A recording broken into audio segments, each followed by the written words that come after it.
grâce, Jésus, et nous te bénissons. Au nom puissant de Jésus.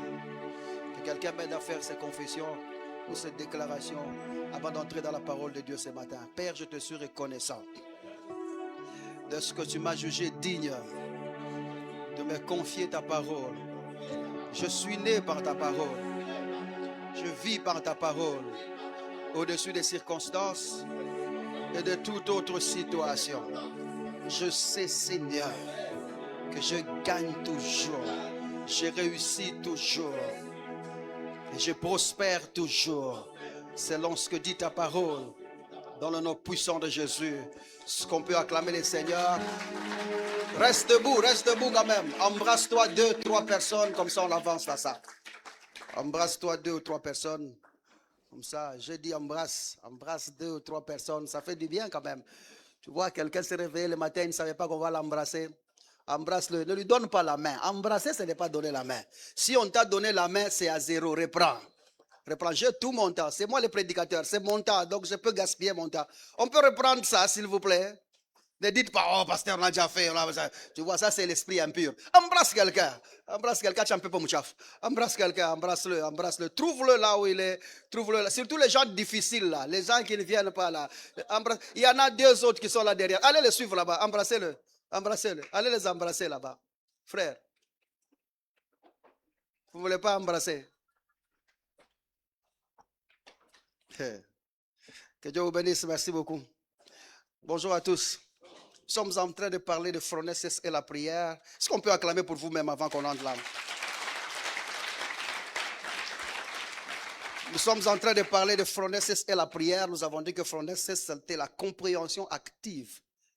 Une compréhension active qui pose des actes et qui nous cause à le faire tout en suggérant des lignes d'action en Christ. Les suggestions sont en Christ. Et cette compréhension-là, dans son activité, nous suggère cette compréhension qui est strictement en Christ. Pas de nos expériences, pas de ce que nous avons vécu avec le Seigneur ou avec les hommes, mais strictement en Christ. Nous ne tirons et ne prenons que des suggestions qui sont en Christ. Et la première des choses que cette compréhension fait dans la vie de quelqu'un, ou cette sagesse fait dans la vie de quelqu'un, c'est qu'elle nous établit dans la réalité de vie en Christ. Maintenant, là, nous sommes en train de vouloir entrer dans la réalité de vie en Christ. Essayer de la déployer, la comprendre pour l'établir correctement, afin que nous puissions voir un peu, avoir une large vision de qu'est-ce que la réalité de vie en Christ. Et nous allons voir aussi que dans cette réalité en Christ est inclus aussi la culture en Christ. Il y a une culture en Christ dans la réalité de vie en Christ. Et je crois qu'au fur et à mesure que nous avançons, nous allons déployer ça pour que quelqu'un puisse comprendre, parce qu'on risque d'avoir une vie d'emprunt pendant qu'il y a une réalité de vie en Christ qui existe. Et nous avons dit que lorsqu'elle nous établit dans cette réalité de vie en Christ, cette sagesse, au fait, affecte notre compréhension en changeant notre manière de penser. Tu ne peux pas être dans la réalité de vie en Christ avec les mêmes pensées que tu avais. Une fois que tu es dans cette réalité en Christ, chaque jour, la compréhension de Christ affecte tes pensées. Tu ne peux pas penser de la même manière. Tu ne peux plus réfléchir de la même manière. Nous avons dit aussi qu'elle change notre manière de percevoir les choses. Tu ne perçois plus les choses de la même manière. Et bien évidemment, parce que nos pensées sont changées, nos perceptions sont changées, notre vie aussi va changer. Tu ne peux pas avoir la même vie. Vous savez, il y a une chose que je disais même à un frère dernièrement ou à une sœur aussi. Je les ai dit, Metro Church peut paraître ce qu'il est, mais la parole de Dieu change de vie. Quand vous regardez les gens qui sont tout autour de vous, vous voyez ce que Dieu fait de bien. En fait, vous avez à côté de vous quelqu'un qui non seulement a été visité par le Seigneur, mais quelqu'un qui est dans la communion avec Dieu et qui vit les choses en Christ. Et c'est une grâce de vous asseoir à côté de lui, parce qu'au moins aujourd'hui tu as la chance de t'asseoir avec Dieu à côté. C'est ça, non? C'est ça, non? Et la personne qui est à côté de toi est consciente. Elle sait qu'elle véhicule Jéhovah. C'est comme ça que vous brillez tous les jours au nom de Jésus-Christ. Et vous gagnez tous les jours au nom de Jésus-Christ. Tu ne peux pas avoir la faveur de Dieu et ne pas avoir la faveur des hommes. C'est comme ça que j'aimerais dire, au cas où tout ce qui est autour de toi n'accepte pas, tout est soumis au nom de Jésus-Christ. Rien ne résiste à Dieu. Celui que tu transportes là soumet toutes choses au nom de Jésus-Christ. Voilà, maintenant, donc ta vie a changé. Et même ta manière de prier change. Et parce que c'est de ça que nous parlons, de la prière, nous avons couvert beaucoup de choses. Il faut noter que maintenant que tu es dans cette réalité de vie en Christ, ta prière est faite en Christ. C'est du dedans que tu fais cette prière-là. Tu ne pries plus comme quelqu'un du dehors. En effet, notre positionnement actuel nous condamne de prier à partir du dedans. Éphésiens chapitre 2, à partir du verset 19, il dit carrément que nous ne sommes plus les gens du dehors, mais nous sommes les gens du dedans. Et du dedans tel que les apôtres nous ont enseigné, du dedans tel que les prophètes, apôtres l'ont prêché. Ils nous ont tous établis sous l'angle qui est Jésus-Christ. Et celui qui est en Christ prie comme quelqu'un qui est du dedans, pas comme quelqu'un du dehors. Je parle à quelqu'un jusque-là. Aide-moi à dire je suis du dedans. C'est-à-dire que tes vocabulaires et ta manière de prier a complètement changé. Tu ne pries plus comme eux. Aide-moi à dire à ton voisin, tu ne pries plus comme eux.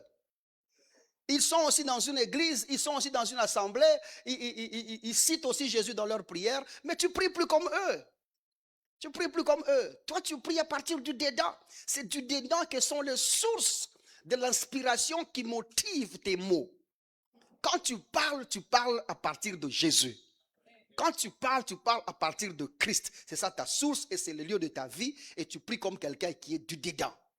Et c'est comme ça que dans cette prière, parce qu'il y a beaucoup de prières qui exagèrent un peu, où les gens disent n'importe quoi. C'est par exemple quand on te dit, en fait, on ne dit pas à quelqu'un qui est en Christ que tu es combattu. C'est absurde. On ne peut pas dire à celui qui est en Christ qu'il y a des combats qui viennent.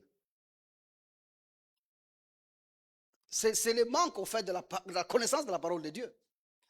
Un chrétien, pour lui, être dans le combat, ce n'est pas un scoop. Ce n'est pas une révélation. Ce n'est pas une parole qui va le paniquer. Ce n'est pas une exclusivité.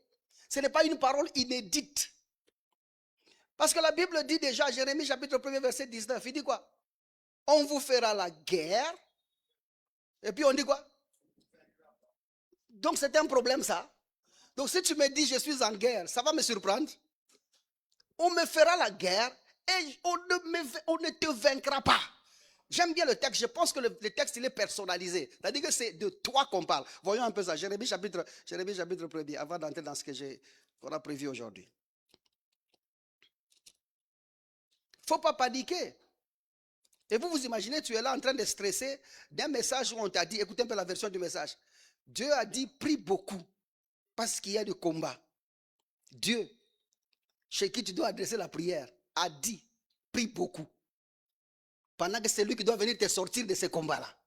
Mais il t'a quand même dit, prie beaucoup. C'est un faux père. C'est un mauvais père. Si Dieu doit me demander de prier beaucoup, ceux dont il a la responsabilité, c'est un faux père. Parce qu'un bon père n'attend pas que le combat atteigne son enfant. C'est ça, non? C'est le père qui anticipe et les combats et les douleurs et protège son enfant. L'enfant doit être à l'abri du combat. Et la Bible n'est pas loin de cette idée-là. Dieu s'est déjà porté garant de toutes les guerres. Dieu s'est porté garant de tous les combats. C'est lui qui combat à votre place. Et vous n'avez plus à combattre. Je disais Jérémie combien? Jérémie chapitre 1er, regardez le verset 19. Ils te feront la guerre. Ça c'est évident. Ils te feront la guerre. Mais la bonne nouvelle c'est que, mais ils ne te vaincront pas. Et la raison c'est laquelle? Parce que tu as beaucoup prié. Parce que tu as jeûné. Parce que tu es allé à la montagne. Parce que l'homme de Dieu t'a imposé la main. Il dit, car je suis avec toi pour te délivrer, dit l'Éternel.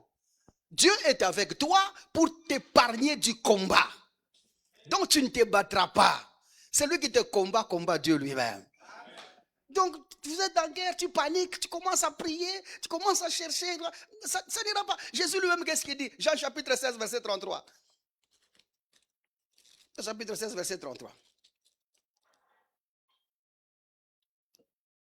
Regardez le verset 103.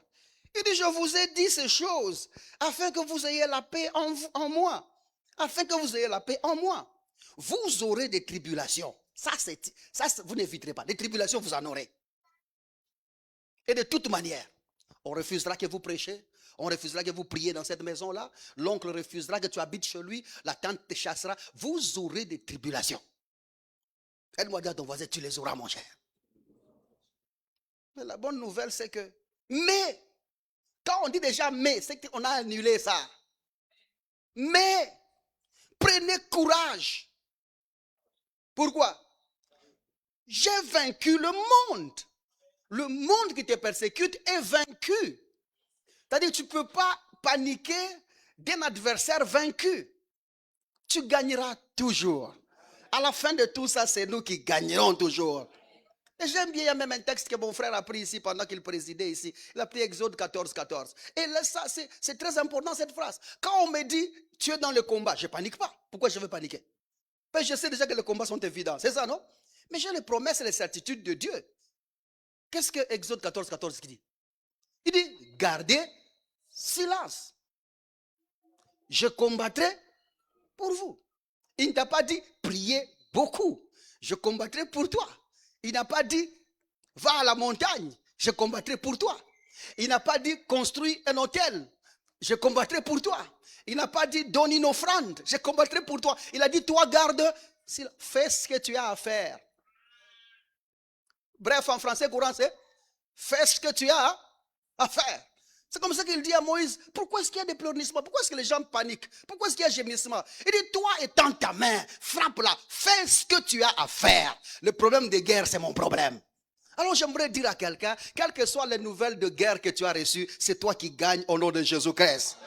C'est toi qui gagnes. Ils ne gagneront pas. Parce que nous sommes plus que vainqueurs par celui qui nous a aimés. Et la victoire que nous célébrons est en Jésus-Christ. 1 Corinthiens chapitre 15, le verset 57. Voyons ça un peu. 1 Corinthiens chapitre 15, verset 57. Il dit, mais grâce soit rendue à Dieu, Kaya, qui nous donne la victoire. Notre victoire, c'est un don. Pas une proclamation après le combat. Notre victoire, c'est un don. Parce que c'est l'usage du plus que vainqueur. Plus que vainqueur veut dire, tu as célébré une victoire de la guerre que tu n'as pas combattue. Plus que vainqueur. Il dit, qui nous donne la victoire par notre Seigneur Jésus-Christ. Par Jésus-Christ, nous avons la victoire. Ce n'est pas tu entends, non, il y a combat, mais là tu commences là-bas, je débranche toutes les connexions de ma famille, je débranche, je coupe, j'éteins toute la lumière démoniaque, j'éteins. Qu'il meure. Tu vois, tu es dans la panique.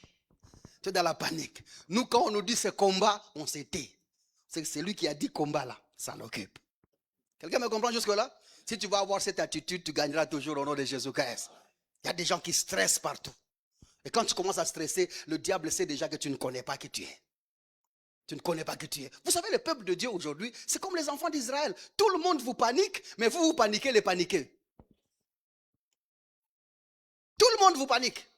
Mais vous aussi, vous paniquez ceux qui vous paniquent.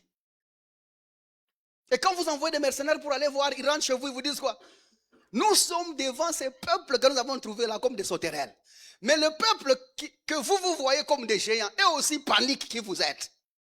Si vous saviez qui vous étiez, et si vous savez qui vous êtes, vous gagnerez toujours et vous vivrez avec fermeté au nom de Jésus-Christ. C'est comme ça que c'est absurde pour quelqu'un qui est né de nouveau de s'engager dans un combat spirituel. Ça, c'est une prière des enfants. Les chrétiens ne sont pas dans des combats spirituels parce qu'ils gagnent toujours. Ça va jusque-là?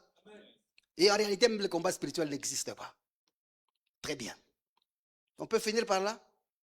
Très bien. Alors maintenant, quand nous prions, beaucoup de problèmes. Il y a un problème. Parce que j'ai dit que le combat spirituel n'existe pas. Le combat spirituel n'existe pas. Regarde ton voisin, tu dis, ça n'existe pas ces choses. Ce sont des choses des hommes, ça n'existe pas ça. C'est ni biblique, ni doctrinal. En fait, même la Bible, la doctrine en Christ ne soutient pas le combat spirituel. Ça n'existe pas. Je sais, quelqu'un va me dire, Ephésiens chapitre 6, je sais ce que ça veut dire, sois calme mon cher. J'ai déjà lu ça et j'ai étudié ça. Ça n'a rien à voir avec ce que toi tu penses. Ça va jusque là? Le combat spirituel n'existe pas. Ok. On va parler de ça un autre jour. Deuxièmement, ce qu'il faut retenir, non seulement que notre prière part du positionnement que nous avons en Christ, mais deuxièmement, c'est que ce n'est plus prier beaucoup, mais c'est prier sans cesse. Par prier sans cesse, nous ne voulons pas dire, la Bible ne veut pas dire prier ou parler à Dieu 24 heures sur 24, mais la Bible veut tout simplement dire être 24 heures sur 24 dans la conscience de sa présence. Tu sais que tu as fusionné avec lui. Troisièmement, c'est que celui qui, quand vous êtes en prière, maintenant celui qui adresse à Dieu, il doit savoir qu'il ne changera pas de situation. Quand tu t'adresses à Dieu, tu ne changes pas de situation, mais tu te changes toi-même. Prier à Dieu ou adresser ses requêtes à Dieu, c'est demander à ce que Dieu te change toi et non finir ta requête. Quelqu'un est avec moi jusque-là? Parce que si tu veux finir ta requête, tu dois prendre tes responsabilités et parler à ta situation et la situation va changer au nom de Jésus-Christ. J'ai bien parlé jusque-là? Quatrièmement, s'il y a à reconnaître ici, c'est qu'en Christ, toute requête s'arrête parce que les requêtes sont différentes. En Christ, nous avons des requêtes différentes. Et la plus grande requête ou l'ultime requête que nous avons en Christ, c'est Jésus-Christ lui-même. Quelqu'un va dire, nous avons déjà reçu Jésus, pourquoi devons-nous demander Jésus? En disant la requête, c'est Jésus lui-même. Ce que nous voulons dire, c'est que nous ne demandons plus rien à Dieu, sinon la connaissance de Christ et de son œuvre accomplie. Chercher à connaître Jésus-Christ et ce qu'il a accompli pour nous reste la requête qui est en Christ. En réalité, les païens cherchent les choses, mais nous voulons la connaissance de l'homme. Les païens cherchent des histoires, mais nous cherchons à connaître Jésus-Christ. C'est ça notre requête. Parce que 1 Corinthiens chapitre 15, verset 19, souligne clairement que si c'est dans cette vie seulement que vous espérez en Christ, vous êtes donc le plus malheureux de tous les hommes. Si c'est pour les choses que tu as cru, si c'est pour les choses que tu viens à l'église, si c'est pour les choses que tu pries, tu es donc le plus malheureux que tous les hommes. Et si tu dois jeûner, prier, offrir, afin d'obtenir les choses que les païens obtiennent sans prière ni offrande, donc ta foi là a des problèmes. Il manque l'instruction dans ce que tu sais. Ça va jusque-là? Il manque l'instruction dans ce que tu connais. Quelque chose manque dans ce que tu as. C'est comme ça que je prie que tu connaisses Jésus-Christ au nom de Jésus. De Jésus. Regardez ce que Paul dit aux Philippiens, chapitre 1er, verset 9. Vous voyez, qu'est-ce qu'une requête en Christ? J'en ai déjà pris les deux autres exemples la fois dernière, mais j'aimerais prendre une autre aujourd'hui. Ou un autre exemple aujourd'hui. Philippiens, chapitre 9, chapitre 1er. Regardez le verset 9. Il dit, est-ce que je demande dans mes prières? C'est quoi qu'il demande dans la prière? Il dit, c'est que l'amour augmente de plus en plus, en connaissance et en pleine intelligence, pour le discernement des choses meilleures, afin que vous soyez purs et irréprochables pour le jour de Christ. Irréprochables. Et puis il dit, c'est pour le discernement des choses meilleures. Les choses meilleures sont dans le salut. Il y a des choses meilleures à découvrir. Et la prière des apôtres, la prière de l'église, c'est chercher à connaître Jésus-Christ. Pas autre chose. S'il y a une requête à prier en Christ, c'est demander à ce que vous puissiez connaître Jésus. Je parle à quelqu'un jusque-là. Alors cette connaissance, nous avons dit, nous l'avons introduit la dernière fois, que cette connaissance est enfouie, enfermée, se trouve dans la parole des Écritures. C'est dans les Écritures que nous trouvons cette connaissance de Christ et de son œuvre accomplie. Donc maintenant, trouver Jésus, premièrement, trouver Jésus dans cette quête-là et son œuvre accomplie, c'est parvenir à toute la compréhension des Écritures. Ceux qui trouvent Jésus et ceux qui peuvent découvrir l'œuvre accomplie dans les Écritures sont parvenus à toute la compréhension des Écritures. Voyez ce que Jésus dit en Luc chapitre 24, le verset 44. Aujourd'hui, on va beaucoup lire.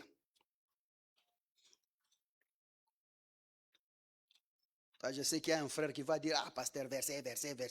Parlez-nous seulement, non? Si tu es venu pour ça, donc, pars déjà. Ce qu'on va lire aujourd'hui. Vous êtes là jusque-là? Je disais Luc chapitre 24. On peut commencer à partir du verset 44e. Il dit, puis il leur dit, c'est là ce que je vous disais lorsque j'étais encore avec vous, qu'il fallait que s'accomplisse tout ce qui est écrit de moi dans la loi de Moïse, dans les prophètes et dans les psaumes. Alors il ouvrit l'esprit. Ouvrir l'esprit ici veut dire leur doter de la faculté de compréhension. Il leur dota de la faculté de compréhension afin qu'ils comprissent les Écritures. Donc découvrir ce que Dieu a dit dans les Écritures, de Jésus-Christ dans la loi, Jésus-Christ dans les prophètes, Jésus-Christ dans les psaumes. Si tu peux découvrir Christ et son œuvre accomplie dans ça, donc tu es parvenu à toute la compréhension des Écritures. Quelqu'un est avec moi jusque-là? La deuxième des choses, c'est que vous êtes encore ignorant lorsque vous ne parvenez pas à la découverte de Jésus-Christ. Lorsque tout ce que vous voyez, c'est la loi, lorsque tout ce que vous voyez, ce sont les prophètes brutalement, et lorsque tout ce que vous voyez, c'est les psaumes comme des récits de prières, et que vous n'êtes pas parvenu à découvrir Jésus-Christ, c'est-à-dire que vous êtes encore ignorant. 2 Corinthiens chapitre 3, le verset 14. 2 Corinthiens chapitre 3, le verset 14. Écoutez ce qu'il dit. Mais ils sont devenus durs d'entendement jusqu'à ce jour. Je reprends la lecture. Mais ils sont devenus durs d'entendement, car jusque ce jour, le même voile demeure quand ils font la lecture de l'Ancien Testament. Et quand ils lisent l'Ancien Testament, aussi notez pendant que je parle les nuances entre Écriture, Ancien Testament comme ici, Ancien Testament, il dit, et il ne s'élève pas parce que c'est en Christ qu'il disparaît. Tu es encore voilé jusqu'à ce que Jésus passe par là. Donc si tu ne vois pas Jésus, au fait la mort, l'ensevelissement de Jésus-Christ, tu ne peux pas le découvrir dans les Écritures. Tu liras l'Ancien Testament, ça sera les lois et les dogmes qui n'aident personne. Parvenir à la compréhension, c'est découvrir ce que Dieu a fait pour toi dans les Écritures. Je parle à quelqu'un jusque-là. La troisième des choses, c'est que Christ est la sagesse des Écritures. Quand tu commences à ouvrir les Écritures, tu verras que toute la sagesse de Dieu, dans les Écritures, c'est Jésus-Christ lui-même et son œuvre accomplie. 1 Corinthiens, chapitre 1er, verset 30.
Versets 2 et 3. Afin qu'il ait le cœur rempli de consolation, qu'il soit uni dans la charité et enrichi d'une pleine intelligence. Enrichi de quelle manière? Pleine intelligence. Pour connaître le mystère de notre Dieu et Père et de Jésus et de Jésus-Christ. Verset 3. Mystère dans lequel sont cachés tous les trésors de la sagesse et de la science. Quand tu découvres Jésus, tu es parvenu à connaître toute la sagesse de Dieu. Celui qui parvient à la révélation de Christ a donc toute la sagesse des Écritures. 2 Timothée chapitre 3, le verset 15e. 2 Timothée chapitre 3, regardez le verset 15. La Bible dit ceci. Ou encore commençons à partir du verset 14. Il dit, toi demeure dans les choses que tu as apprises et reconnues certaines. La parole de Dieu, la vie, la mort, l'ensevelissement et la résurrection de Jésus-Christ sont des paroles certaines. Il dit, les choses reconnues certaines. Il dit, sachant de qui tu les as apprises. Verset 15 qui nous amène ici. Il dit, dès ton enfance, tu connais les saintes lettres. Voyez aussi l'usage de saintes lettres. On va en parler tout à l'heure. Tu connais les saintes lettres qui peuvent te rendre sage à salut par la foi en Jésus-Christ. Tu parviens à la sagesse lorsque tu découvres Jésus-Christ dans les Écritures. Tu ne parviens pas à la sagesse de Dieu si tu ne connais pas Jésus-Christ des Écritures. Je parle à quelqu'un jusque-là. Essaie de bouger ton frère, dit c'est un peu didactique ce que nous faisons, mais le pasteur n'a pas besoin de te dire, je suis venu dire à quelqu'un. Ça va jusque-là? Ça c'est facile. J'ai besoin que tu sois établi dans ces choses. C'est-à-dire que si tu veux être sage, il faut découvrir Jésus dans les Écritures. Celui qui n'a pas trouvé Jésus dans les Écritures n'est pas sage. Enfin, l'insensé est celui qui ignore la présence de l'œuvre accomplie dans les Écritures. Mais quand tu découvres Jésus dans les Écritures, tu es le plus sage des sages. Paul dit à Timothée, dès ton enfance, tu connais les saintes lettres. C'est pourquoi tu es sage en matière du salut. Vous êtes avec moi jusque-là? Passons un peu au quatrième point. Les Écritures eux-mêmes conduisent à Christ. Tu ne peux pas lire les Écritures sans parvenir à Christ. Les Écritures conduisent à Christ. Et je ne parle pas seulement des Écritures que toi tu tiens dans les mains. Je parle aussi de toute Écriture. Ici, je me tiens pour souligner que tu peux lire les livres. Tu ne peux pas parvenir à la foi Baha'i dans sa plénitude si Jésus n'est pas Seigneur. Tu ne peux pas parvenir à la foi islamique, être muislamu, si tu ne parviens pas à découvrir Jésus-Christ. Ces livres-là pointent à Jésus. Parce que Jésus-Christ, c'est la sagesse des Écritures. Quelqu'un me comprend jusque-là? De toutes les façons, quand tu es musulman et tu parviens à la foi musulmane, quand tu parviens à cette foi musulmane-là, tu dois quitter ces dogmes et nous joindre. Tu ne peux pas découvrir Jésus et parvenir au sommium de l'islam sans dire Jésus est Seigneur. Parce que c'est ce que les trucs la racontent. C'est ce que leurs livres la racontent. Quelqu'un me comprend jusque-là? Maintenant, les Écritures conduisent à Christ. Les Écritures que tu tiens en main là conduisent à Christ. Ça ne peut pas conduire à des dogmes, ça ne peut pas conduire à des principes des hommes, ça ne peut pas conduire à des cultures des hommes. Quand tu regardes les Écritures, ça doit te conduire à Christ. Galates chapitre 3, le verset 24. Regardez ce que la Bible dit, Galates chapitre 3, le verset 24. Est-ce qu'on est encore ensemble jusque-là? Galates chapitre 3, le verset 24. Ainsi la loi, je vous ai dit noter les nuances. La loi, les Écritures, la lettre, vous voyez tout ça là, on va en parler tout à l'heure. Il dit la loi, ici la loi parle des Écritures. C'est verset combien que je lis ici? Verset 24. Ainsi la loi a été comme un pédagogue pour nous conduire à Christ. Pour nous conduire où? À Christ, pour nous conduire à Christ, afin que nous fussions justifiés par la foi. En d'autres termes, les Écritures sont là pour nous conduire à Christ. Écoutez ce que Jésus-Christ est en train de dire de la loi de Moïse et des Écritures anciennes en Jean chapitre 5, le verset 46. En Jean chapitre 5, le verset 46. Il dit, car si vous croyez Moïse, vous me croiriez aussi. Parce qu'il a écrit de moi. Qu'est-ce que Moïse a écrit? Moïse a écrit Genèse, il a écrit Exode, il a écrit Nombre, il a écrit Deutéronome, il a écrit Lévitique. Mais Jésus dit Moïse a écrit de lui. Parce que les Écritures doivent conduire à qui? À Christ. Regardez verset 47. Mais si vous ne croyez pas ces écrits, comment croirez-vous à mes paroles? Parce que Moïse a parlé de moi. Vous êtes avec moi jusque-là? Les Écritures doivent conduire à Jésus-Christ. C'est ça leur travail. Maintenant, ici, il faut comprendre que Jésus-Christ, en fait, ouvrons une autre assertion. Jésus-Christ et son œuvre accomplie, c'est en réalité le sujet des Écritures. Jean chapitre 5, verset 39. Vous sondez les Écritures parce que vous pensez trouver en elles la vie éternelle. Mais ce sont elles qui rendent témoignage de moi. Les Écritures sont des témoins de Jésus-Christ et son œuvre accomplie. C'est comme ça que je peux dire vivement que Jésus et son œuvre accomplie sont les sujets, c'est les sujets même des Écritures. Jésus-Christ et son œuvre accomplie devient aussi l'accomplissement des Écritures. Quand tu parviens à la connaissance de ce que Dieu a fait pour nous en Christ, tu parviens à l'accomplissement des Écritures. C'est comme ça que Jésus-Christ, en Luc chapitre 24, verset 44, nous venons de lire ce verset, la Bible dit, c'est ainsi ce que je vous disais, qu'il fallait que s'accomplisse ce qui était dit de moi. Donc découvrir Jésus-Christ et son œuvre accomplie, c'est parvenir à l'accomplissement des Écritures. Toute l'écriture s'arrête à la découverte de ce que Dieu a fait pour toi en Christ. L'œuvre de la croix est le point final des Écritures. Nous pouvons aussi dire que Jésus-Christ et son œuvre accomplie est la clé même de la compréhension. Vous n'avez pas compris la Bible, vous n'avez pas compris les Écritures si vous ne parvenez pas à trouver ce que Dieu a fait pour vous en Christ. La Bible, c'est un récit. La Bible, ça sera un livre des histoires si Jésus-Christ et son œuvre accomplie n'est pas découvert.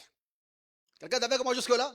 Si tout ce que vous voyez dans la Bible, ce sont des sujets qui créent des questions. Où est-ce que Caïn s'est marié? Où est-ce que Caïn s'est marié? Pourquoi est-ce que Lot a fait? Pourquoi?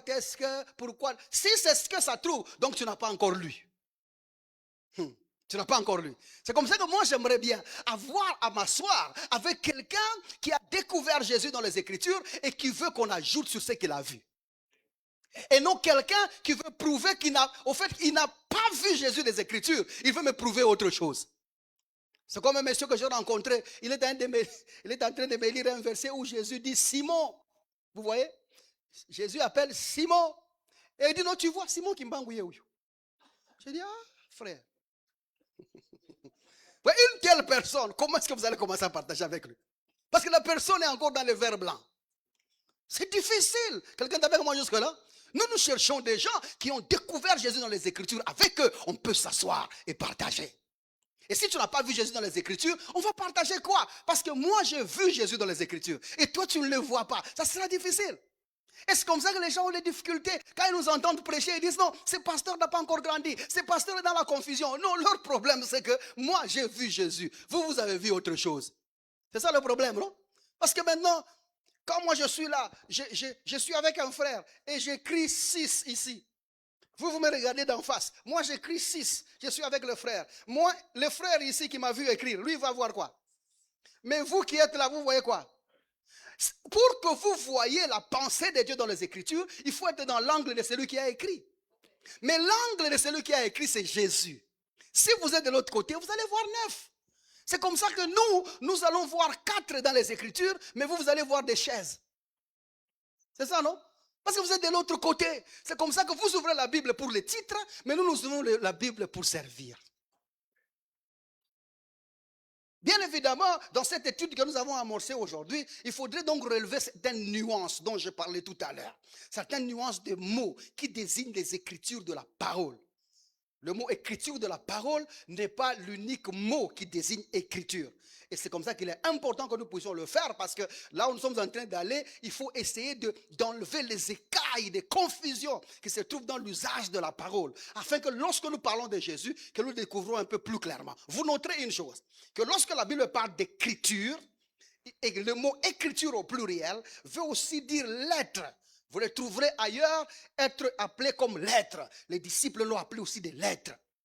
Le même mot peut aussi signifier la même chose que le mot mystère.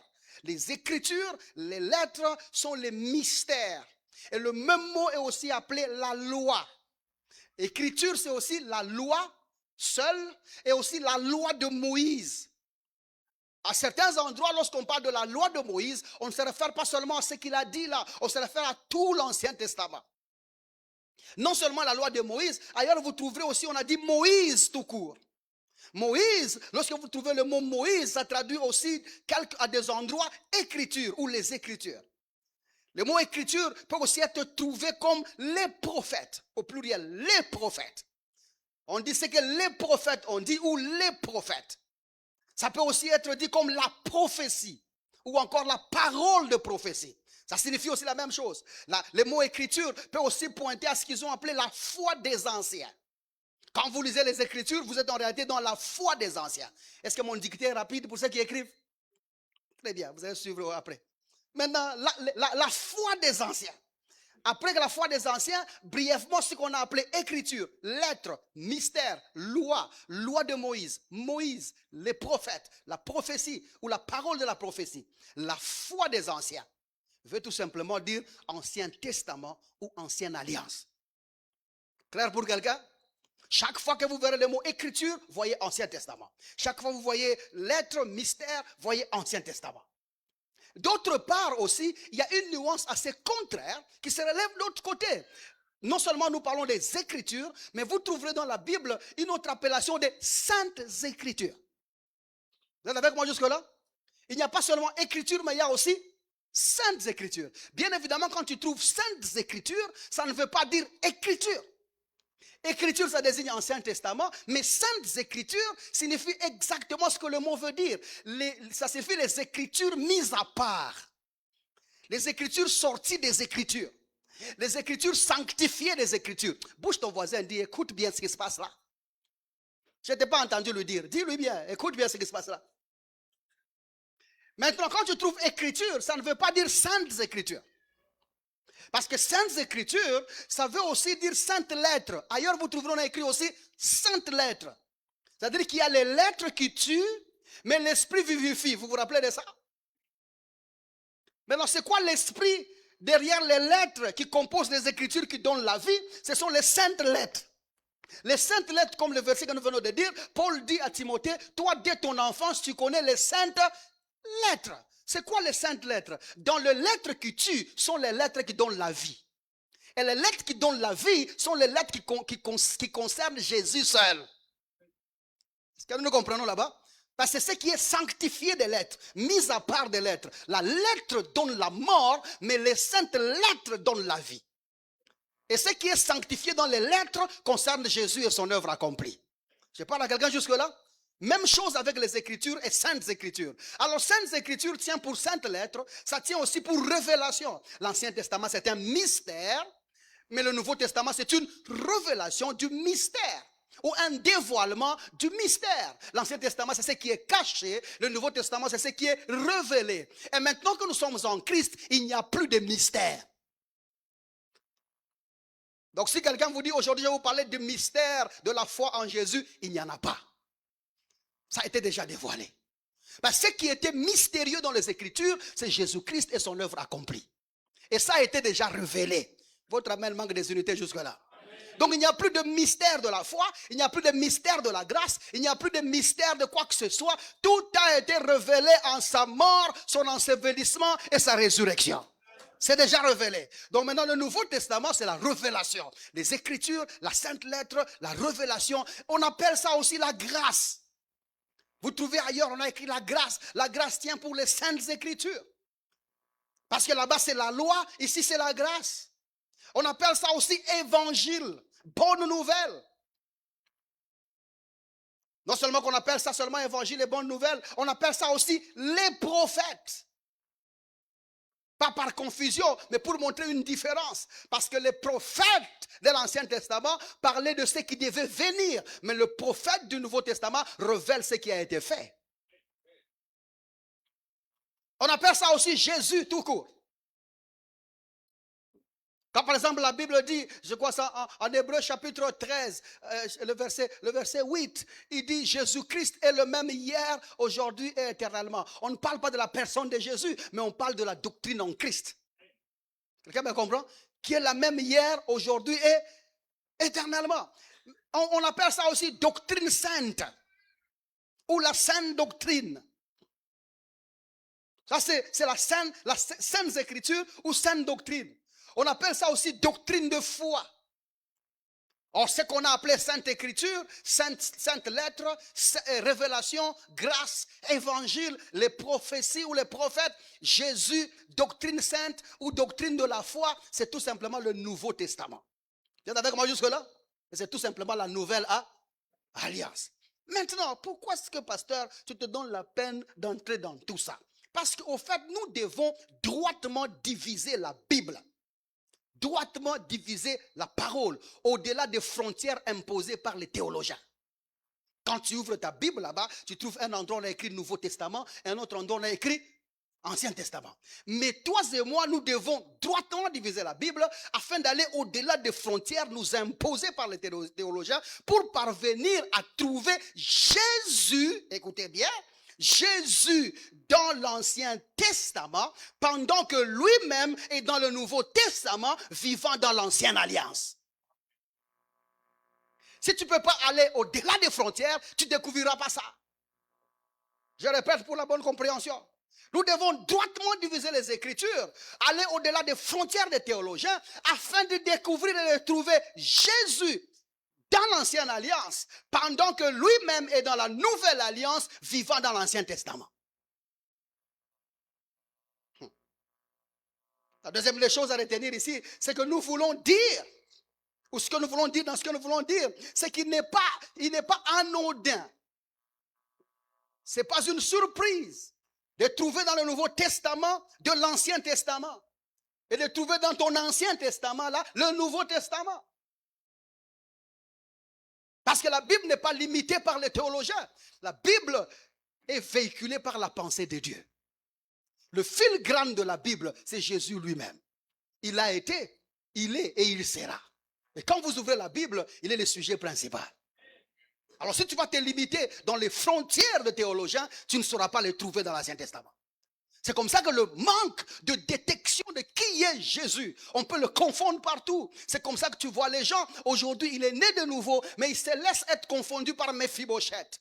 Il s'identifie à Méphibosheth parce que personne n'a traversé les frontières pour lui dire Méphibosheth ne peut pas être l'homme en Christ. Quelqu'un me comprend jusque-là? Frère, évite les déplacements. Rentre, au nom de Jésus. Rentre, prends une chaise. Il ne faut pas t'entêter. Rentre, pas t'asseoir. C'est de toi que je parle. Tu nous distrais là. Je suis en train de voir que c'est quelqu'un qui m'amène l'argent. Mais il n'arrive toujours pas.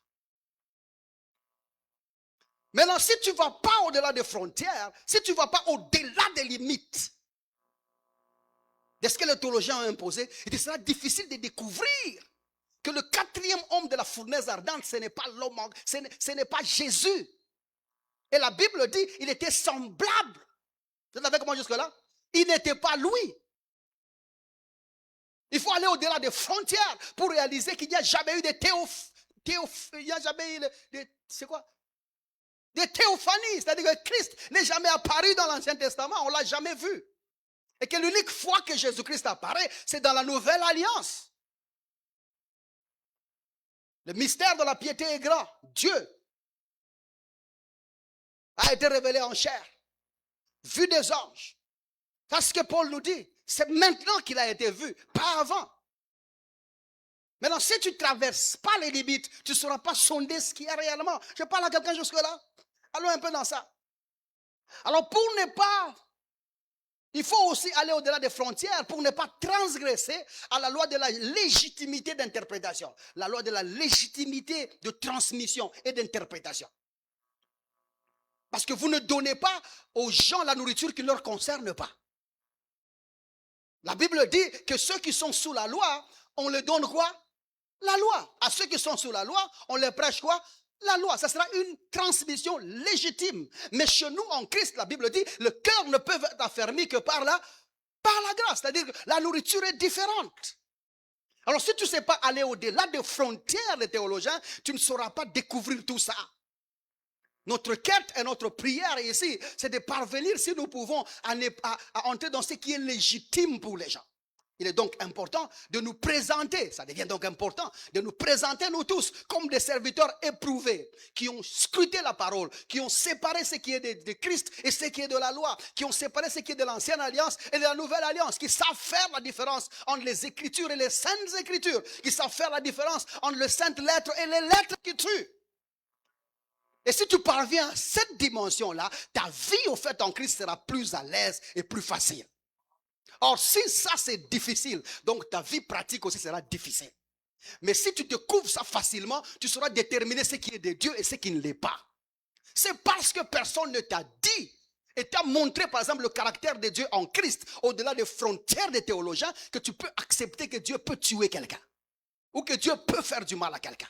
Mais lorsque tu as lu dans les lettres, tu y as sorti les saintes lettres, tu te positionnes dans une position affermie dans le caractère de Dieu, afin de découvrir que Dieu ne fait du mal à personne. Tu ne vas pas au-delà des frontières, tu souffres. Mais tu acceptes d'aller au-delà des frontières, tu vivras au nom de Jésus-Christ.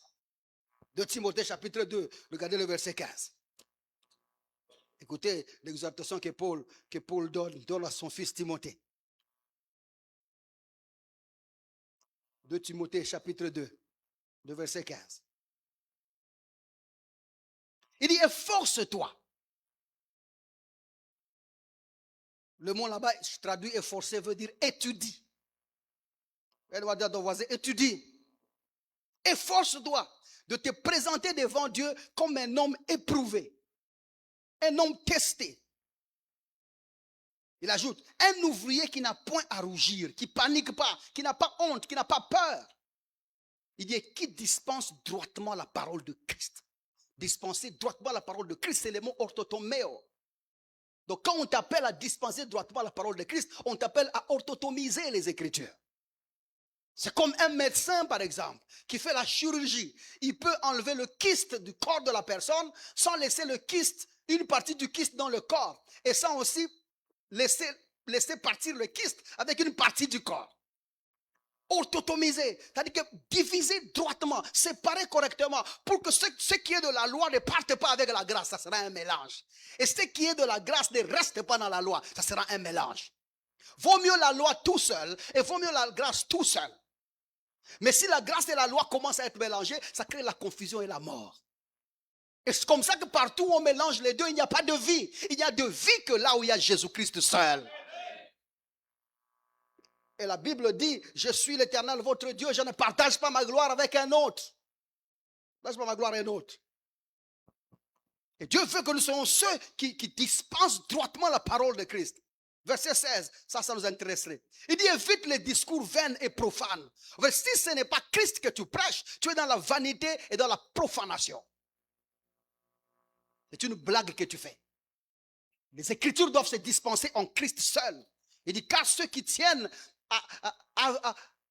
avanceront toujours plus dans l'impiété, dans les choses qui n'ont rien à voir avec Dieu. Vous voyez quelqu'un qui est en train de vous décrire les choses de l'ancienne alliance avec audacité, mais il ne dit rien. La notion des hôtels, la notion de traverser, la notion d'aller vers, la notion de désert, la notion de conquête.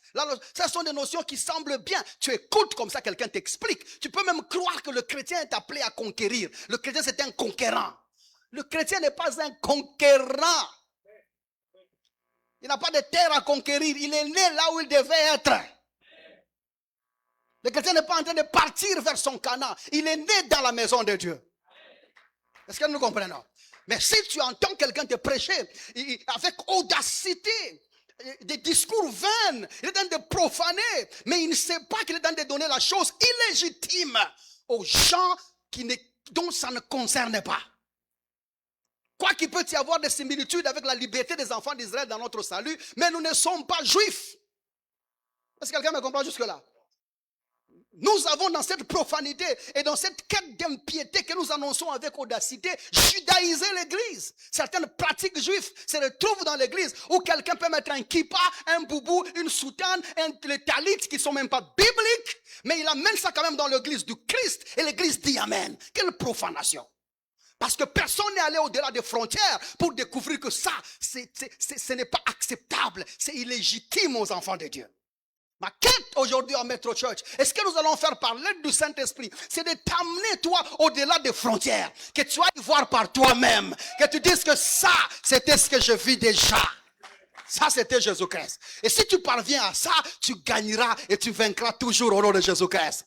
Et nous allons aller lentement parce que nous allons amener dans la réalité de vie en Christ la culture de Christ.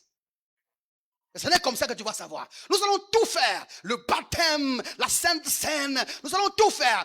C'est quoi la communion fraternelle? Nous allons tout expliquer. Afin que tu comprennes le rite, les cultures. Les hôtels, nous allons en parler. La dîme même, je vais la fantapiquer là. Comme ça que quelqu'un voit dans cette réalité de vie en Christ, c'est quoi ta culture? Parce que la culture, ce sont les choses que tu fais. Ce sont les choses que tu pratiques. Et rappelez-vous, c'est le peuple le plus fort qui impose sa culture.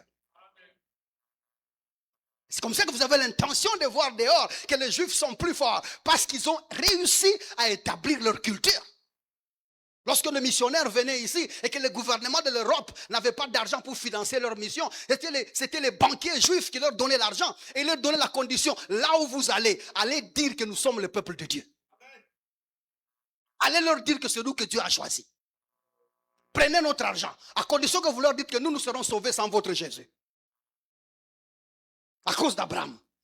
Et ces pauvres missionnaires sont venus, ils nous ont raconté ça. Et tout le monde a dit Amen. Et au milieu de vous, il y en a encore certaines personnes qui pensent que les Juifs seront sauvés sans Jésus. Et que eux, c'est un peuple extraordinaire, que Dieu les aime tellement que nous autres ici. Parce que le missionnaire qui a été financé n'avait pas de choix que d'accomplir sa mission. Et dans tout ça, c'est resté des années et des années. Personne n'est allé au-delà des frontières pour voir que eux aussi doivent recevoir Jésus. Parce que si Dieu sauve autrement que par la rédemption en Jésus-Christ, il devient injuste. Toute la justice de Dieu tient à ce qu'il peut justifier l'impie par la foi en Jésus-Christ. Pas autrement. Pas autrement.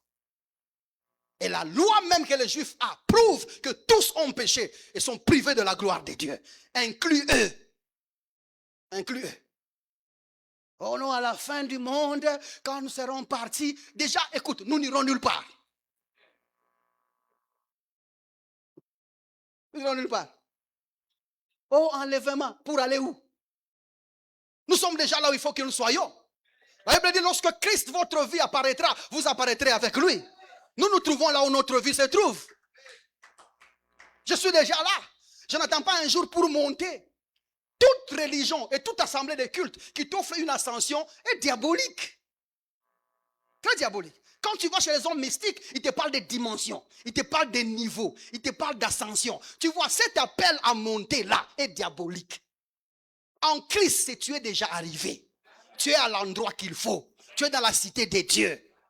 Comme ça que vous voyez, personne n'est allé au-delà des frontières pour te dire qu'il n'y a pas de dimension en esprit, il n'y a pas de dimension dans l'onction, il n'y a pas de dimension dans la prédication, il n'y a pas de dimension. Oh. Tu es déjà là.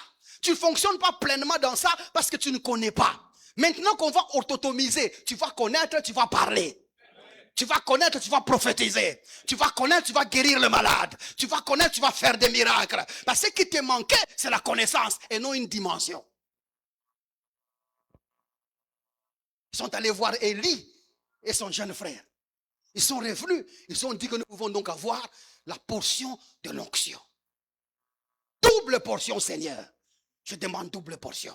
Je demande double portion. Mais quand nous sommes allés voir nous-mêmes, nous avons compris qu'Élisée, par double portion, il demandait à remplacer Élie comme chef des prophètes. C'était une demande égoïste et prétentionniste. C'est le poste qu'il voulait. Et non la gloire de Dieu. Le départ d'Élie était un bonus pour lui. Quel bénéfice. Le gars qui prenait ma place est parti. Tout ce qu'il voulait, c'est être chef des autres. Rien à voir avec l'onction. Quelqu'un me comprend jusque-là? Aide-moi à dire à ton voisin, va au-delà des frontières. Va voir par toi-même. Va regarder par toi-même. 1 Timothée chapitre 1er, verset 8. 1 Timothée chapitre 1er. Regardez le verset 8. Nous n'ignorons pas que la loi est bonne. Nous n'ignorons pas que la loi est bonne. L'Ancien Testament est bon. Les Écritures sont bonnes. Et puis il ajoute, pourvu qu'on en fasse un usage légitime. Et puis ajoute-t-il, sachant bien que la loi n'est pas faite pour les justes. Tous ceux qui ont reçu Jésus-Christ comme Seigneur et Sauveur sont justifiés en lui. Romains chapitre 10, verset 4. Christ, lorsque vous l'avez trouvé, il est la fin de la loi pour la justification de quiconque croit. C'est-à-dire quand tu as cru en Jésus-Christ, tu es une personne justifiée. La loi a pris fin ce jour-là, le jour que tu as reçu Jésus-Christ comme Seigneur et Sauveur. Donc maintenant, aujourd'hui, si quelqu'un te prêche la loi, il fait l'usage illégitime de la loi sur ta vie. C'est illégitime. Et j'ai un problème. Ces derniers temps, vous trouvez les prédicateurs qui profanent tout le jour. Surtout les prédicateurs femmes ici. J'aime bien le ministère des femmes. J'aime bien que les femmes prêchent l'évangile. J'aime bien que les femmes annoncent l'évangile. Comme celle que nous avons dans cette église ici. Mais seulement j'ai un problème avec ça. Dieu ne vous a pas envoyé à l'altar pour être sexiologue. Vous pensez qu'Adam et Ève, qu'il a appris de coucher avec Ève? Hein? Tous ces jeunes gens ici qui se marient, qui les enseignent? Pour que vous vous tenez à la terre pour commencer à expliquer en utilisant la Bible qui n'a rien à voir avec ça. Vous voulez être professionnel en conjugaison conjugale avec la Bible. Quittez ça. Aide-moi dans ton voisin, quitte ça mon frère. Quitte ça. La Bible ce n'est pas un livre de foyer social. La Bible, c'est oh non, parce que dans la Bible, il y a tout, il y a tout, il y a tout. Il y a plusieurs sujets dans la Bible, mais il y a un seul message. Nous suivons le message qui est Jésus. Les autres sujets ne nous intéressent pas. Parce que les autres sujets ne sauvent pas. J'ai un problème d'être établi dans ce que Dieu a fait pour moi en Christ. Je n'ai pas besoin de connaître ce que je peux apprendre par moi-même ou d'un homme. La Bible doit détenir la sagesse que je ne peux pas avoir dehors. Quand me comprends jusque-là? Lève la tête et avance, mon cher. Donc si quelqu'un amène la loi chez toi aujourd'hui, la loi de Moïse chez toi aujourd'hui, a fortiori que tu es même congolais, pendant que la Bible dit que Dieu n'a pas donné la loi à d'autres peuples, seulement qu'à Israël, il utilise cette loi-là illégitimement. Ne fais pas, ne prends pas, ne fais pas, ne fais pas, ne fais pas. Ça c'est illégitime sur toi. On a essayé avec ça tous ces temps. Ça n'a changé personne. Car le cœur ne peut être affermi que par la grâce de Dieu, qui est l'évangile qui nous sauve. Romains chapitre 3, verset 19. Je suis en train d'atterrir maintenant. Romains chapitre 3, le verset 19. J'ai toujours dit qu'en Maître Church, on n'a pas encore commencé à enseigner. Ça, c'est l'introduction de ce qu'on veut enseigner. Parce que tous ces temps, on a levé les confusions. C'est ça, non? Maintenant, là, on va enseigner. Donc, je vais arrêter de vous demander si vous avez compris ou si vous allez dire Amen. Je vais laisser l'Esprit me conduire tel qu'il veut me conduire. Si au milieu de mon sermon, tu te lèves, tu pars, gloire à Dieu. Si tu restes, gloire à Dieu. Parce que c'est quand tu vas partir, ça va chauffer dans ta tête. Tu vas revenir demain. Parce que vous tous ici, vous êtes ensorcelés, vous n'irez nulle part. Si vous allez, on va vous chasser. Là où vous irez, là, on va vous chasser. Parce que vous savez quoi? Vous allez chercher à contredire tout le temps. Et ce pasteur-là ne va pas tolérer que vous le contredisez tout le temps. Il va seulement te dire, frère, je pense que je te libère. Là, c'est si le pasteur est poli. Mais s'il n'est pas poli, il va te prêcher. Il va commencer à dire ici à l'altar, certaines personnes, lorsque nous prêchons, leur cœur ne change pas. Ils ont déjà des vérités qui sont gardées dans leur cœur. Ces gens comme ça sont maudits. Ils sont maudits. Et même quand je prêche, eux ne disent pas Amen. C'est toi. Et tu vas savoir que c'est toi. 2 jours après, tu vas dire, ah, le pasteur Nado me fait mal à la tête, mais je rentre quand même. Je rentre chez nous. Ils vont te chasser. Je te dis, ils vont te chasser. Si tu quittes Maître Church, va commencer une assemblée. Et n'aie pas honte de venir me dire, j'ai pris pour toi, tu veux, et je te demande, tu veux quelle huile? Huile de palme, huile d'onction. Viens avec. Je vais te oindre en public avec l'huile de ton choix. Mais deviens pasteur. Parce que mon problème à moi, ce n'est pas quelle huile je te oins. Va diffuser l'évangile. C'est mon problème. Parce que je sais que tu es déjà abîmé. En Swahili, ça sonne bien. Ushakwari-bika. En lingala, au baby de déjà. Donc tu n'iras nulle part. Tu ne diras pas autre chose que Jésus-Christ. Tu ne connais que Jésus, tu annonceras que Jésus. Et si je te laisse partir, je m'en fous. Je sais que tu prêcheras Jésus. Alors Jésus. Nous sommes l'unique église où le pasteur n'a pas peur que quelqu'un prenne sa place. Demain, si tu me dis, moi, Dieu m'a dit, pasteur va te reposer. Aïe! Avant que tu termines, j'ai dit, mets-toi là-bas.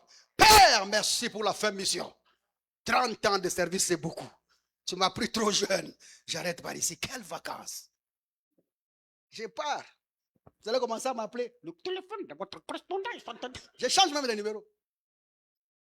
2 fois vous appelez, soit tel, et la dernière vous appelez, ce numéro n'est pas attribué. Donc là, sachez déjà qu'il est parti s'égare. Romains chapitre 3, verset 19. Or, nous savons que tout ce que dit la loi, elle le dit à ceux qui sont où? Sous la loi. Afin que toute bouche soit fermée et que tout le monde soit reconnu coupable devant Dieu. Les Écritures, la loi, les lettres ont été faites pour que quand vous les ouvrez, que ce soit non comment. Tout le monde est fautif. Il n'y a que ça qui aura raison. Or, nous sommes dans une dispensation qui questionne. Nous sommes dans une dispensation qui pose des questions. Dieu n'a pas peur de tes questions. Dieu veut que tu saches profondément. Si ta compréhension va faire appel à une question, pose-la. Est-ce que nous comprenons? Pose-la. Il ne faut pas être de ceux qui disent, non, moi je vous prêche. Ce que je vous prêche, c'est oui et amen. Si vous posez des questions, cherchez Dieu. Ce n'est pas moi qui ai écrit. Non. Non, mon cher. Tu viens nous prêcher, donne-nous aussi quoi? Des réponses. Parce que Dieu n'a pas de problème avec les réponses. Job lui-même, dont la Bible témoigne que c'était un méchant. Il n'était pas né de nouveau. C'était un païen, en fait. On peut l'appeler comme ça. Job lui-même, il a posé à Dieu combien de questions? Allez lire. Vous verrez comment est-ce qu'un méchant pose des questions. Pourquoi j'ai dit que Job est méchant? Parce qu'il dit, ce que je crains, c'est ce qui m'arrive. Ce que je redoute, c'est ce qui m'atteint. Mais qu'est-ce que l'auteur aux Ecclésiastes dit? Il dit, ce que craint le méchant l'arrive. La crainte que Job avait, c'est la crainte des méchants. Mais nous, quand nous craignons, il nous réconforte. Quand nous avons peur, il nous conforte et nous secourt. Tout ce que dit la loi, elle est dit pour ceux qui sont sous la loi. Qui sont sous la loi? Psaume 148.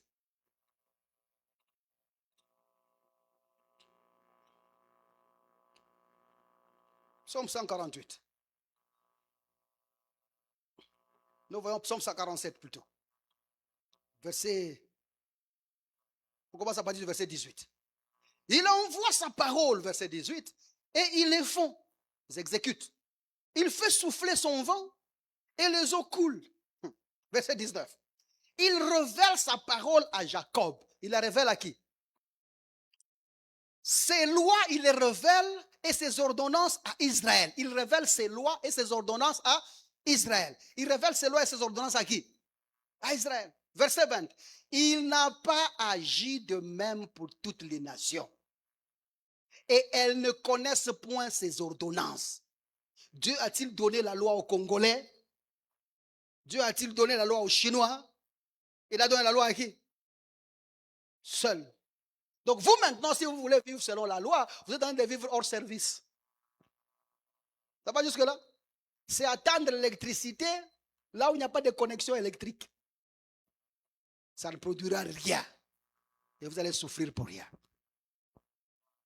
C'est comme Paul. Comment donc arriver à autotomiser? Comment arriver à vivre la parole de Dieu? Comment arriver à entrer dans les Écritures et sortir Jésus-Christ? Paul nous l'a démontré. Et vous allez voir, 1 Corinthiens chapitre 9. C'est le dernier verset. 1 Corinthiens chapitre 9.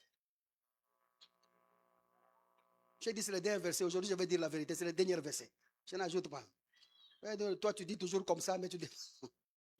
C'est le dernier verset. Chapitre 9, regardez le verset 20.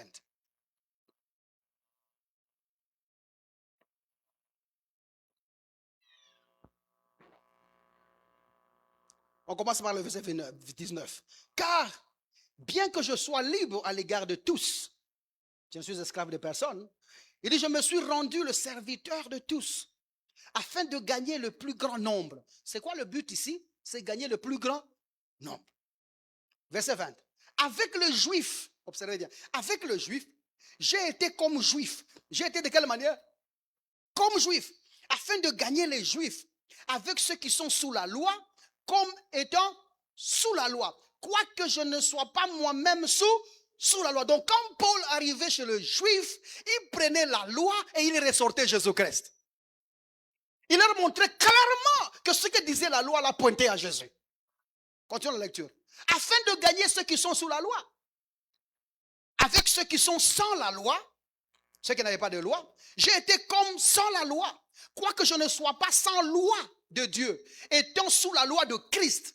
C'est-à-dire quand Paul trouvait les païens, il leur parlait sans loi. En fait, il peut leur parler des exemples du dehors. Parce que quand il parlait aux Juifs, par exemple, la Bible parle que des fois, Paul a même coupé les cheveux. Paul s'est même purifié. Il a fait la purification des Juifs. Paul a coupé les cheveux des fois. Mais avec les païens, Paul a utilisé aussi le langage des païens. Vous vous rappelez quand il entre dans cet endroit-là, il dit, je suis passé dans vos lieux de culte. Paul y est entré. Et les gens l'ont vu pour qu'il soit correct, pour qu'il soit véridique. On l'a vu dans les lieux de culte démoniaque. Et il a dit, j'ai trouvé dans votre panthéon un endroit d'adoration à un Dieu inconnu. Et ces sujets-là, Paul a commencé par là. Et il a présenté Jésus-Christ. Donc avec les Juifs, je lis leur loi, je sors Jésus. Avec les païens, je vois leurs pratiques, je sors Jésus. C'est comme ça que moi, je n'ai pas peur. Vous m'appelez de manger, c'est quoi ce qu'on appelle là, les poulets là, traditionnels là qu'on les prépare, c'est quoi? Zolobakish. J'arrive dans les Zolobakish, j'ai un zoologue. Avec action de grâce d'ailleurs. Mais après, je dis, vous savez, ce Zolobakishi a été préparé pour ôter une certaine malédiction. Mais vous savez, nous l'avons mangé. Mais il n'a pas d'effet. Au-dessus de tout ça, il y a le sang de Jésus qui a été payé afin de nous ôter de la malédiction. Donc j'ai un zoologue. Et puis je ressors Jésus-Christ. C'est ça, orthotomisé. Donc tu n'es pas là rigide. Oh, je ne mange pas. Papa, nous mangeons. Les idoles n'existent pas. Il n'y a qu'un seul Dieu, Jésus-Christ. Les autres là sont des bois. Aïe, aïe, aïe. Si tu as cette compréhension, tu iras loin, mon frère. Il dit, étant sous la loi de Christ, afin de gagner ceux qui sont sous la loi. Il dit, j'ai été faible avec les faibles, afin de gagner les faibles. Paul dit, je sais vivre dans la souffrance, je sais vivre dans l'abondance. En fait, Paul pouvait passer au milieu des pauvres et il vit comme un pauvre. Pas prétendre vivre comme un pauvre. Il vivait comme un pauvre au milieu des pauvres. Mais au milieu de cette pauvreté, il a prêché l'évangile. Et quand il veut recevoir les dons de ces pauvres-là, il dit, ceux de Macédoine, ils ont donné au-delà de leurs moyens, au-delà de ce qu'on leur a demandé. Pourquoi? Parce qu'il a vécu avec eux. Ils connaissaient leurs moyens, mais au milieu de leur pauvreté, il a annoncé Jésus-Christ. Et quand il tourne le dos, les gens sont restés abondants. C'est ça, autotomisé. Et nous voulons aller au-delà des frontières pour qu'il n'y ait pas de limites qui t'empêchent à prêcher Jésus-Christ et à annoncer Jésus-Christ. Nous ne pouvons pas créer des limites. Le filigrane de la Bible, c'est Jésus-Christ. Parvenir à connaître ce que Dieu a fait pour nous en Christ, c'est ça, parvenir à toute la révélation de Christ. Cette quête que nous engageons, c'est une quête difficile. Si les gens ont des pensées un peu pas correctes, tu trouveras que nos cultes sont devenus boring, nos cultes sont devenus pas excitant. Mais je ne veux pas exciter quelqu'un. Je ne veux non plus plaire à personne. Mais je veux finir le devoir que j'ai avec le Seigneur. De faire parvenir tout le monde au-delà de la frontière. Afin quand nous allons dans les Écritures, l'Ancien Testament, nous y sortons Jésus. Parce que vous devez aussi noter, je finis avec ça. Jésus était sur terre ici. Il n'était pas en Christ. Et toutes les paroles qu'il a dites, Jésus, la plupart d'entre eux n'avaient rien à faire avec en Christ. Donc il est possible que tu lises quelque chose que Jésus a dit, mais qui n'est pas en Christ. Ceci n'est pas une confusion, mais ça veut tout simplement dire que nous sommes allés au-delà de la frontière. Jésus a dit de sa bouche que ce que vous voulez que les hommes fassent pour vous, faites-le de même pour les autres. Ça, c'est une phase de la loi. Jésus a fonctionné comme un professeur de la loi. Cette phrase n'est pas en Christ.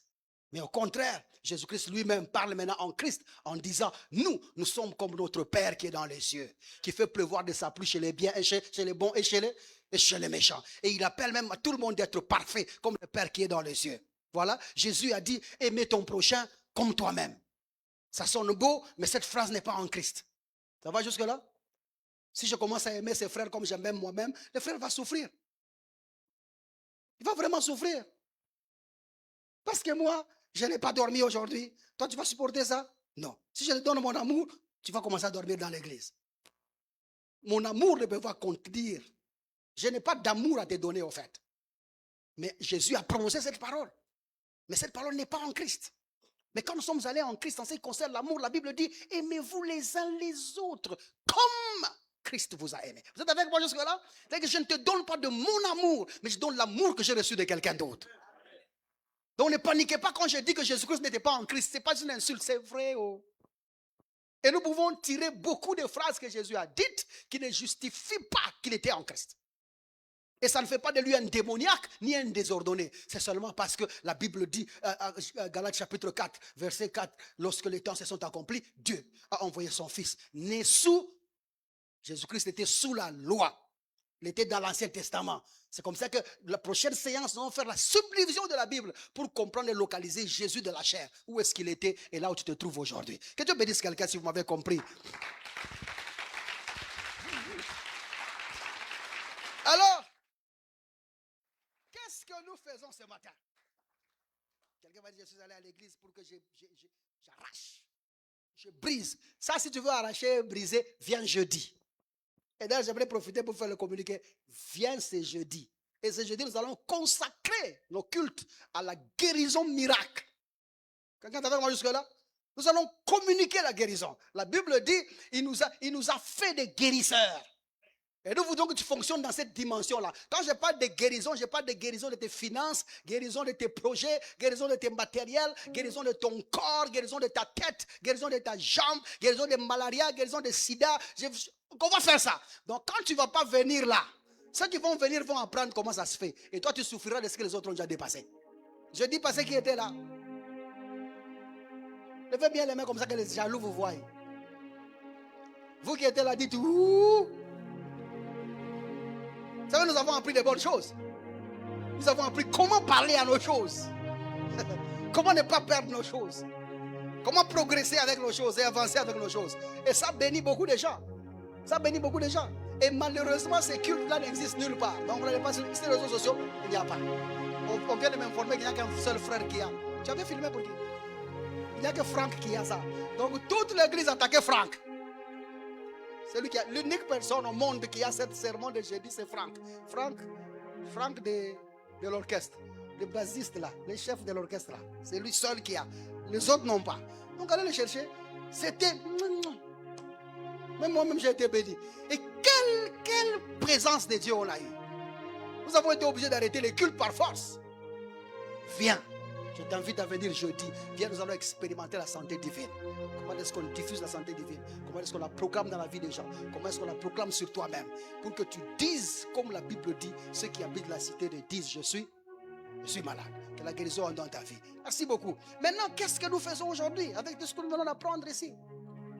Ce que nous faisons, c'est juste dire, Seigneur, je te veux toi.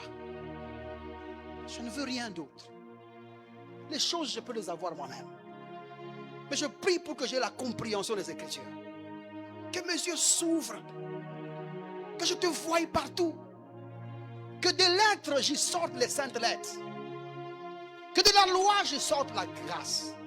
Que de la condamnation, j'y sorte l'évangile qui est la bonne nouvelle. Que des Écritures, j'y sorte les saintes Écritures. J'aimerais vivre ce que tu as fait de moi en Christ. J'aimerais être là. Alors ouvre ta bouche là où tu es, dis Seigneur, ouvre mes yeux. Que je t'entende voir. Qu'est-ce que tu dis soit dans ma vie clair. Que je ne rate rien. J'ai perdu du temps dans les dogmes des hommes. Les gens m'ont bloqué dans des frontières humaines, des frontières d'intelligence humaine. Mais j'aimerais aller au-delà de la frontière. J'aimerais savoir ce que les psaumes disent de toi. J'aimerais savoir ce que Lévitique dit de toi. J'aimerais savoir ce que Deutéronome dit de toi. J'aimerais savoir ce que Genèse dit de toi. J'aimerais savoir ce que Apocalypse dit de toi. J'aimerais parvenir à cette révélation-là. Que personne ne me dise autre chose. J'aimerais voir Jésus partout. Ouvre mes yeux. Ouvre mon entendement. La plus grande richesse, c'est de connaître Jésus et son œuvre accomplie. Bien-aimé, le Saint-Esprit est au milieu de nous. Afin de remplir quelqu'un, parce que par la manifestation de l'esprit que certains ont reçu la parole de connaissance, la parole de sagesse. Oh, que je vois quelqu'un être saisi de la parole de connaissance, de la parole de révélation, de la parole de compréhension, de la parole de foi. Que la foi monte dans ta personne, que la foi monte dans qui tu es, afin que tu saisisses et que tu vois ce que Dieu a fait pour toi en Christ. Gloire à Jésus qui ouvre nos yeux.